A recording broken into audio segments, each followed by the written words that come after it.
ये कहानी है बिहारी लाल के एक ढाबे की, जिस ढाबे पर दिन भर ग्राहकों की भीड़ लगी रहती थी। जिसकी वजह ये थी कि बिहारी लाल बहुत ही समझदार था और बहुत ही ईमानदार आदमी था और गांव के सारे लोगों से अच्छे से बात करता था और हर किसी की मदद किया करता था। इस वजह से दिन भर ढाबे पर ग्राहकों की भीड़ लगी रहती थी। लोग मटन चावल खाते थे और उसके बाद बिहारी की तारीफ कर कर भी जाते थे, क्योंकि बिहारी बहुत ही स्वादिष्ट मटन चावल बनाता था। अरे वाह बिहारी भाई, सच में तुम्हारे मटन चावल का तो कोई जवाब ही नहीं है।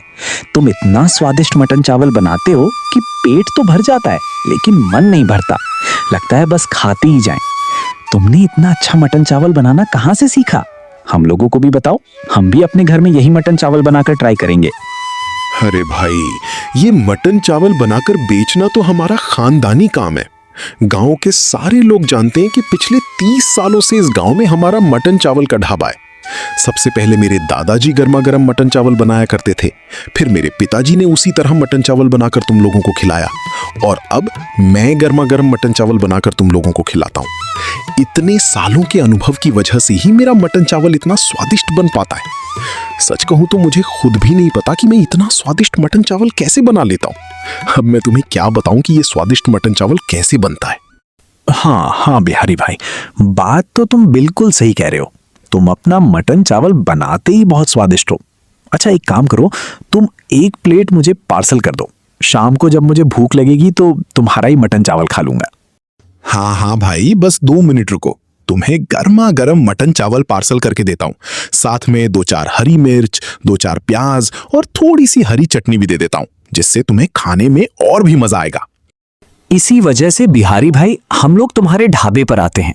तुम किसी का भी नुकसान नहीं होने देते और सबका ख्याल रखते हो। ये तो मेरा काम है भाई, और तुम तो जानते ही हो कि मैं अपना काम बिल्कुल ईमानदारी से करता हूँ। इतना कहकर बिहारी उस आदमी को 1 प्लेट गर्मा गर्म मटन चावल दे देता है और वो आदमी उसे लेकर खुशी खुशी वहां से चले जाता है। ऐसे ही बिहारी के ढाबे पर दिन भर ग्राहकों की भीड़ लगी रहती थी। ग्राहक मटन चावल खाने से ज्यादा बिहारी की मीठी मीठी बातें सुनने आया करते थे, क्योंकि बिहारी सबसे अच्छे से बातें किया करता था। जिस वजह से गांव के लोग भी बिहारी के ढाबे पर आना बहुत पसंद करते थे। लेकिन बिहारी की एक खराबी भी थी, अगर कोई भी उससे थोड़ी भी चिल्लाकर बात करता तो बिहारी को बहुत जल्दी गुस्सा आ जाता था और वो उसकी पुंगी ही बजा देता था। वहीं गांव के दूसरी तरफ किशोर नाम का एक लड़का अपने सेठ लाला सेठ से बातें कर रहा था। ये तो गलत है सेठ जी।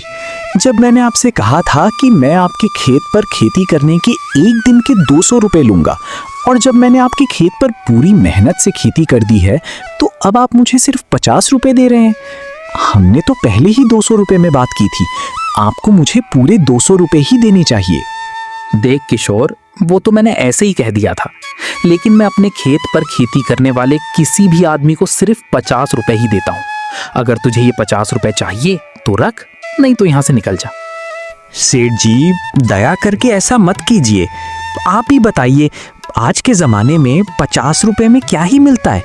मैं सिर्फ 50 रुपए में अपना घर कैसे चलाऊंगा? कम से कम 200 रुपए तो दीजिए, जिससे मेरे घर का 1 दिन का खर्च चल सके। नहीं, मैं तुझे 50 रुपए से 1 फूटी कौड़ी भी ज्यादा नहीं दूंगा। अगर तुझे 50 रुपए चाहिए तो रख, नहीं तो यहाँ से निकल। मेरा नाम है लाला सेठ और मैं सबका बाजा बजा देता हूँ। मैं किसी को भी ज्यादा पैसे नहीं देता। ठीक है सेठ जी, मैं आपका क्या ही बिगाड़ सकता हूँ। आप इस गांव के सरपंच हैं, इसलिए आपका ही हुक्म चलता है। ठीक है, आप मुझे 50 रुपए ही दे दीजिए। इतना कहकर किशोर लाला सेठ से 50 रुपए ले लेता है और वहां से दुखी होकर चला जाता है और रास्ते में एक बुजुर्ग काका को रोककर उन काका से कहता है, चाचा, वो दरअसल बात ऐसी है कि मैं इस गांव में नया आया हूँ और मुझे बहुत जोर की भूख लगी है, लेकिन मेरे पास सिर्फ 50 रुपए हैं। क्या आप मुझे कोई ऐसी जगह बता सकते हैं जहाँ 50 रुपए में एक समय का खाना मिल सके? बेटा, ऐसी तो हमारे गांव में कोई जगह नहीं है जहां तुम्हें 50 रुपए में एक वक्त का अच्छा खाना मिल सके। लेकिन हाँ, थोड़ी ही दूर पर बिहारी का एक ढाबा है जहां वो मटन चावल बेचता है। बिहारी बहुत अच्छा इंसान है। अगर तुम उसे अपनी परेशानी बताओगे तो शायद वो तुम्हें 50 रुपए में ही मटन चावल दे दे। लेकिन हाँ, उसके साथ ज्यादा ऊंची आवाज में बात मत करना, उसे बहुत जल्दी गुस्सा आ जाता है। आपका बहुत बहुत शुक्रिया चाचा मुझे ये बात बताने के लिए। ठीक है, मैं उस बिहारी भाई के ढाबे पर जाता हूँ। क्या पता बिहारी भाई मुझ पर दया करके मुझे 50 रुपए में थोड़े से मटन चावल दे दें, जिससे मेरा आज का गुजारा हो सके। इतना कहकर किशोर वहां से बिहारी के ढाबे पर जाने के लिए निकल जाता है और कुछ ही देर चलने के बाद वो बिहारी के ढाबे पर पहुंच जाता है। बिहारी के ढाबे पर पहुंचते ही बिहारी उस किशोर से कहता है, आओ भाई आओ, बताओ कितनी प्लेट मटन चावल दूं? अभी अभी गर्मा गर्म मटन चावल बनाया है, खाओगे तो मजा आ जाएगा। बिहारी भाई, वो दरअसल बात ऐसी है कि मेरा नाम किशोर है और मैं बगल वाले गांव से इस गांव में काम की तलाश में आया हूँ। मैं अनाथ हूँ, इस वजह से मुझे कोई खास काम भी नहीं आता। मैं किसी सेठ के यहाँ छोटी मोटी खेती करके अपना दिन भर का गुजारा करता हूँ। आज मैंने आपके गांव के सेठ जी के खेत पर खेती की थी, लेकिन उन्होंने मुझे ज़्यादा पैसे नहीं दिए, सिर्फ 50 रुपये दिए हैं। क्या आप मुझे इन 50 रुपयों में कुछ खाना खिला सकते हैं? अच्छा, तुम्हारे साथ ये हरकत जरूर लाला सेठ ने की होगी। वो ऐसा ही है, लोगों से अपने खेत पर खूब काम करवाता है और उसके बाद उन्हें सही पैसे नहीं देता। तुम फिक्र मत करो, मुझे तुम बहुत मेहनती लगते हो और तुम्हारी बातों से लगता है कि तुम बहुत ईमानदार भी हो। क्या तुम मेरे पास काम करोगे? मेरे ढाबे पर एक आदमी की जरूरत है जो ढाबा साफ रखे, ग्राहकों को खाना दे और छोटी मोटी चीजों में मेरी मदद करे। बदले में मैं तुम्हें रोज पैसे दूंगा। क्या सच में बिहारी सेठ? मुझे तो यकीन ही नहीं हो रहा कि मुझे इस गांव में कोई काम मिल गया। मैं कितने महीनों से इस गांव में काम की तलाश में इधर उधर भटक रहा था, लेकिन मुझे कहीं भी काम नहीं मिल रहा था। आप मुझ पर यकीन कीजिए, मैं आपके ढाबे पर बहुत अच्छे से काम करूंगा और आपको शिकायत का कोई मौका नहीं दूंगा। हाँ, मुझे तुमसे यही उम्मीद है। ठीक है, तुम अभी से काम पर लग जाओ, लेकिन उससे पहले तुम बैठो, तुम्हारे लिए गर्मा गर्म मटन चावल लगाता हूँ, उसे खाकर ही तुम अपना काम शुरू करना। इतना कहकर बिहारी किशोर को एक प्लेट गर्मा गर्म मटन चावल दे देता है और किशोर बड़े चाव से उस मटन चावल को खाने लगता है। मटन चावल खाने के बाद किशोर तुरंत ही अपने काम पर लग जाता है और ढाबे पर झाड़ू देने लगता है और ढाबे को साफ सफाई करने लगता है और ढाबे को साफ सुथरा देखकर और भी ज़्यादा लोग बिहारी के ढाबे पर आने लगते हैं, जिससे बिहारी की आमदनी पहले से और बढ़ गई थी और पहले से और भी ज़्यादा ग्राहक बिहारी के ढाबे पर आने लगते थे, क्योंकि बिहारी का ढाबा अब और भी साफ सुथरा रहने लगा था। उसे देखकर ही बिहारी के ढाबे पर और भी ज़्यादा लोग आ रहे थे और साफ सफाई की वजह से बिहारी का ढाबा बहुत ही अच्छा दिख रहा था और बिहारी किशोर से बहुत ही खुश था, क्योंकि किशोर अपना काम बहुत ही ईमानदारी से कर रहा था और बिहारी को कोई ऐसा ही ईमानदार लड़का चाहिए था। लेकिन बिहारी को पता नहीं था बिहारी की ये खुशी कुछ ही दिन टिकने वाली है, क्योंकि एक दिन की बात है, बिहारी किशोर के पास जाता है और वहाँ जाकर किशोर से कहता है, किशोर, अब मुझे लगता है कि तुझे कहीं और अपना काम ढूंढ लेना चाहिए, क्योंकि मैं इस ढाबे को बहुत ही जल्द बंद करने वाला हूँ। मुझे लगता है कि अब मुझे भी अपने गांव चले जाना चाहिए और वहां जाकर खेती करनी चाहिए। जी, आप ऐसा क्यों कह रहे हैं? क्या हुआ है? कोई परेशानी हो गई है क्या? किशोर, बात ऐसी है ना कि ये ढाबा खरीदने के लिए मैंने एक आदमी से कुछ लोन लिया था। अभी मेरे पास इतने पैसे नहीं हैं कि मैं वो लोन चुका सकूं। लोन की रकम 1 लाख रुपए है और उस आदमी ने मेरे खिलाफ पुलिस में शिकायत कर दी है। पुलिस ने मुझे कहा है कि अगर कल तक तुम्हारे पास पैसे हो गए तो ठीक है, नहीं तो तुम्हें ये ढाबा छोड़ना पड़ेगा। अब तू ही बता, मैं 1 लाख रुपए कहाँ से लाऊं? मेरे पास तो इतने पैसे हैं ही नहीं। अच्छा बिहारी सेठ, ऐसी बात है क्या? लेकिन आपको चिंता करने की कोई जरूरत नहीं है। मेरे पास 1 लाख रुपए हैं, मैं आपको 1 लाख रुपए दे देता हूँ। आप अपना लोन चुका दीजिए और जब भी आपके पास पैसे आए आप मुझे वो पैसे वापस कर देना। मुझे अभी पैसों की कोई जल्दी नहीं है। क्या किशोर, तो ये क्या कह रहा है? 1 लाख रुपए, वो भी तेरे पास? आखिर तेरे पास 1 लाख रुपए कहां से आए? 1 लाख रुपए तो बहुत बड़ी रकम होती है। वो क्या है ना सेठ जी, आपको पता ही होगा कि जब मैं इस गांव में आया था तब मेरे पास इस गांव में एक घर था। मैंने सोचा था कि मैं उसी घर में रहूंगा, लेकिन आपने मुझे रहने के लिए अपना घर दे दिया। इस वजह से मैंने अपने उस घर को बेच दिया था। उसी घर को बेचने से मुझे 1 लाख रुपए मिले थे। ये 1 लाख रुपए आप ले लीजिए और अपना ढाबा बचा लीजिए। तेरा बहुत बहुत शुक्रिया किशोर, जो तूने मेरी इतनी बड़ी मदद की। अच्छा हुआ कि मैंने तुझे काम पर रखा था, नहीं तो मुझे आज अपना ढाबा बंद करना पड़ता और मैं पूरी तरह बर्बाद हो जाता। अरे नहीं नहीं बिहारी सेठ, ये तो आपके अच्छे कर्मों का फल है। आप हर किसी से अच्छे से बात करते हैं और जरूरत पड़ने पर हर किसी की मदद करते हैं। इसी वजह से ऊपर वाले ने भी आज आपकी मदद करने का जरिया मुझे बनाया है। इतना सुनते ही बिहारी किशोर से 1 लाख रुपए लेता है और थाने जाकर उन पैसों को जमा कर देता है। उस दिन के बाद से बिहारी का भरोसा किशोर के ऊपर और भी बढ़ गया था और किशोर भी अपना काम बहुत ही ईमानदारी से करता था, जिस वजह से एक बहुत ही ईमानदार नौकर बिहारी को मिल चुका था और अब बिहारी को कोई भी दिक्कत नहीं हो रही थी और गांव के लोग भी बिहारी के ढाबे पर खुशी खुशी आ रहे थे, क्योंकि ढाबा बहुत ही साफ सुथरा लग रहा था। अब बिहारी बहुत ही खुश रहने लगता है और किशोर भी खुशी खुशी अपना काम करने लगता है और बिहारी के यहाँ अपना फर्ज निभाता है। इस वजह से लोग कहते हैं कि एक ईमानदार नौकर बहुत ही ज़रूरी है।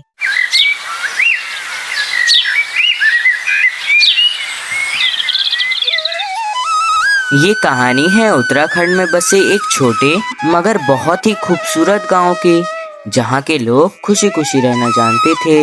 अपना अपना घर चलाने के लिए वह कड़ी धूप में भी खेतों में काम किया करते थे और बाजार में छोटी मोटी दुकान लगाया करते थे। इसी गांव में एक बहुत ही बड़ा और बहुत ही मशहूर ढाबा था, जिस ढाबे पर गर्मा गर्म चिकन बिरयानी बिका करती थी। जिस ढाबे के मालिक का नाम था बिहारी सेठ। बिहारी सेठ का ढाबा तो बहुत ही बड़ा था, लेकिन उसका दिल बहुत ही छोटा था। उसे लोगों से ज्यादा अपने पैसों की चिंता लगी रहती थी। अरे वो चाचा कहाँ चल दिए, कमर मटकाते मटकाते। जो चिकन बिरयानी खाया है उसके पैसे कौन देगा? बिहारी बेटा, वो दरअसल बात ऐसी है ना कि मैं तुम्हारे ढाबे के सामने से जा रहा था, तभी मेरी नज़र तुम्हारे गर्मा गर्म चिकन बिरयानी पर पड़ती है। तो मेरा दिल तुम्हारे चिकन बिरयानी पर रुक जाता है और मुझसे रहा नहीं जाता है। तो मैं आकर तुम्हारा चिकन बिरयानी खा लेता हूँ, लेकिन मेरे पास तुम्हें देने के लिए पैसे नहीं है। क्या चाचा, तुम्हारे पास पैसे नहीं थे फिर भी तुमने पेट भरकर 2 प्लेट चिकन बिरयानी खा ली? देखो चाचा, ऐसे ही सुबह से मेरे ढाबे पर ज्यादा ग्राहक नहीं आए। हाँ, और सुबह से ही मेरा मूड भी बहुत खराब है। इससे पहले मैं तुम्हें कुछ कहूँ तुम मेरा पैसा दे दो। बिहारी बेटा, मैंने तुमसे कहा ना कि मेरे पास तुम्हें देने के लिए पैसे नहीं हैं। मुझे माफ़ कर दो, मेरी ही गलती है। मुझे तुमसे पहले पूछ लेना चाहिए था, लेकिन तुम मेरी भी मजबूरी समझो। लेकिन हाँ, मैं तुमसे वादा करता हूँ, जब भी मेरे पास पैसे आएंगे तो सबसे पहले मैं तुम्हें आकर तुम्हारे सारे पैसे दे दूंगा। चाचा, लगता है आप ऐसे नहीं मानेंगे। किसी ने सही कहा है, ये जो गरीब आदमी होता है ना, साला अपनी आदत से गरीब हो। देखो चाचा, मेरा एक रिकॉर्ड है, मैं किसी को अभी अपने ढाबे से बिना पैसे दिए नहीं जाने देता और उन लोगों की पूंगी बजा देता हूँ। लेकिन आप बुजुर्ग हैं, इसलिए आपको एक छोटा काम देता हूँ। आप मेरे ढाबे की सारी टेबलों को साफ कर दीजिए। मैं आपसे पैसे नहीं लूंगा और आपको यहाँ से जाने दूंगा। ठीक है बिहारी बेटा, अभी तुम्हारा वक्त है, लेकिन मेरी एक बात याद रखना, एक दिन तुम्हारा ये लालच और तुम्हारा घमंड ही तुम्हें डुबा देगा और तुम्हारा ये ढाबा सा ढाबा बंद हो जाएगा। तब मेरी ये बात याद करना, ठीक है? मैं तुम्हारे ढाबे की सारी टेबल साफ कर देता हूँ।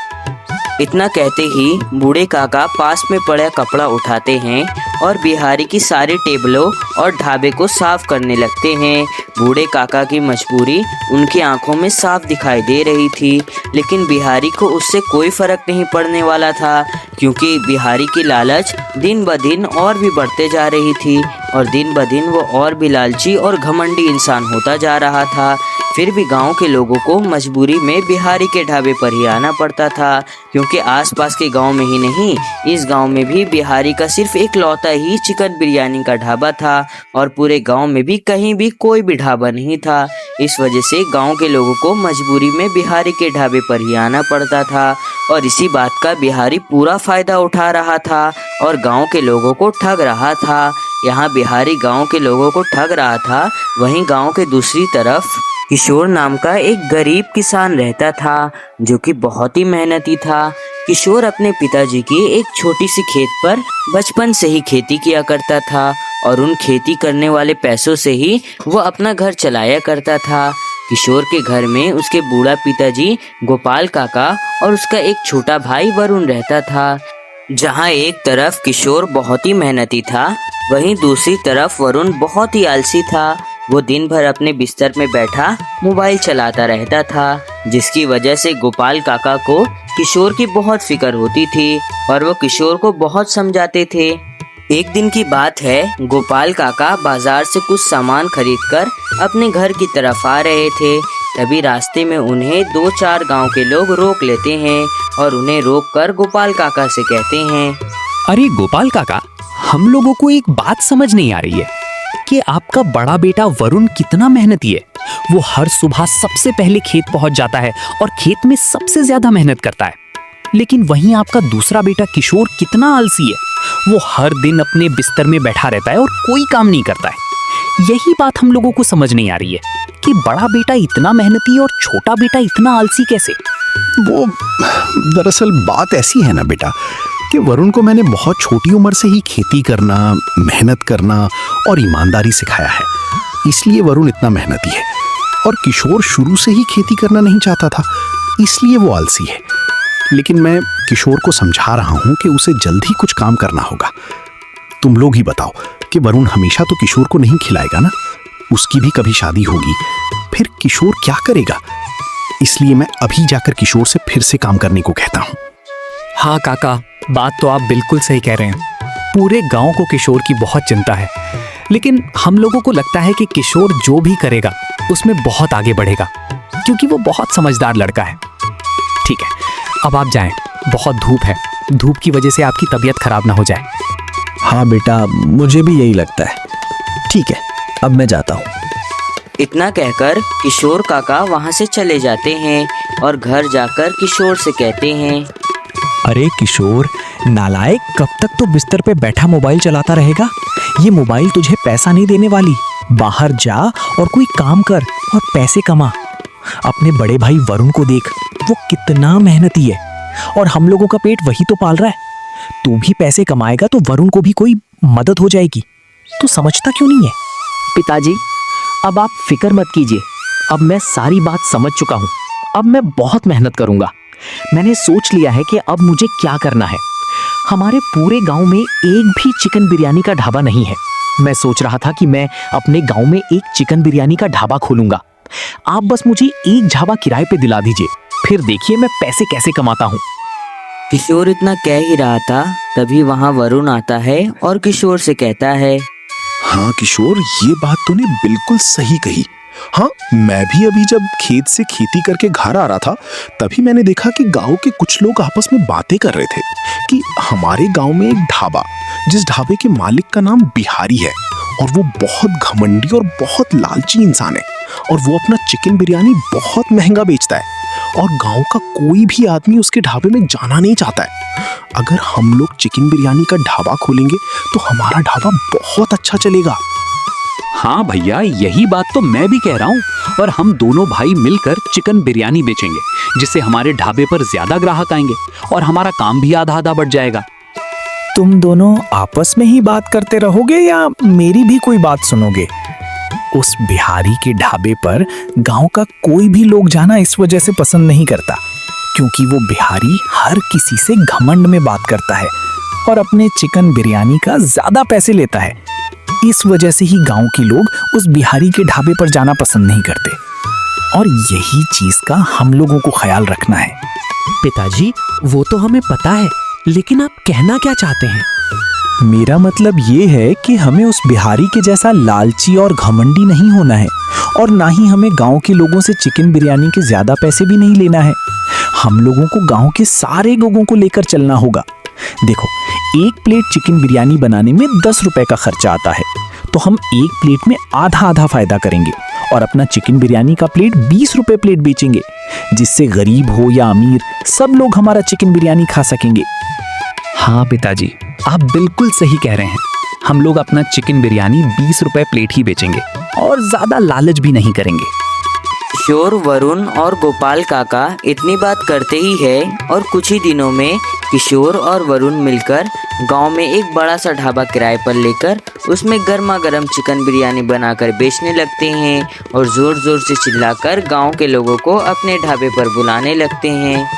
अरे ओ चाचा, भैया, काका, सब लोग इधर आ जाओ। आज गांव में खुल गया है किशोर का ढाबा, और सुन लो ध्यान से, सिर्फ 20 रुपए में चिकन बिरयानी खिला रहा हूँ।